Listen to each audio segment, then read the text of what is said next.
শুরু।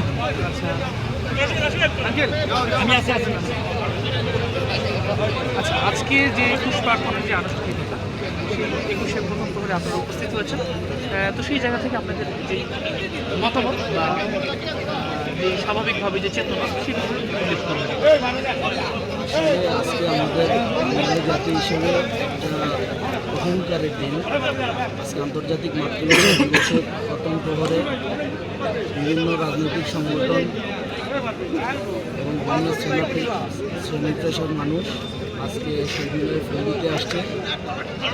আজকের যে অনুভূতি যেটা বলতে, আমরা দীর্ঘদিন পর একটা সুশৃঙ্খল পরিবেশে শহীদদের প্রতি শ্রদ্ধা জানাতে আসতে পেরেছি বলে আমরা বাংলাদেশ জাতীয়তাবাদী ছাত্র দলের নেতৃত্বে খুবই উজ্জীবিত। আন্তর্জাতিক মাতৃভাষা দিবসটি বাঙালি জাতির জন্য বিশেষ করে গর্ব।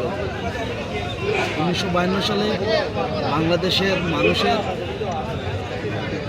মাতৃভাষা কেড়ে নেওয়ার জন্য যখন আমাদের বাহিনীরা বাঙালি জাতির উপর আক্রমণ করেছিল, সেই সময় বাংলাদেশের ছাত্র জনতা সেটা রুখে দাঁড়িয়েছিল। সময় পাক প্রশাসন এই জন্যই শুধুমাত্র এই বাংলাদেশের মানুষই বিশ্বের কোনো জায়গায় আমাদের জানা নেই যে ভাষার জন্য কেউ প্রাণ দিয়েছে, একমাত্র এই বাংলা ভাষার জন্য বাংলাদেশের মানুষ প্রাণ দিয়েছে। আমরা আজকের এই দিনে শ্রদ্ধার সাথে সেই সকল শহীদদের প্রতি শ্রদ্ধা নিবেদন করতেছি। তাদের স্মরণেই আজকে আমরা ফুল দিতে বা সম্মান জানাতে আজকে ধন্যবাদ।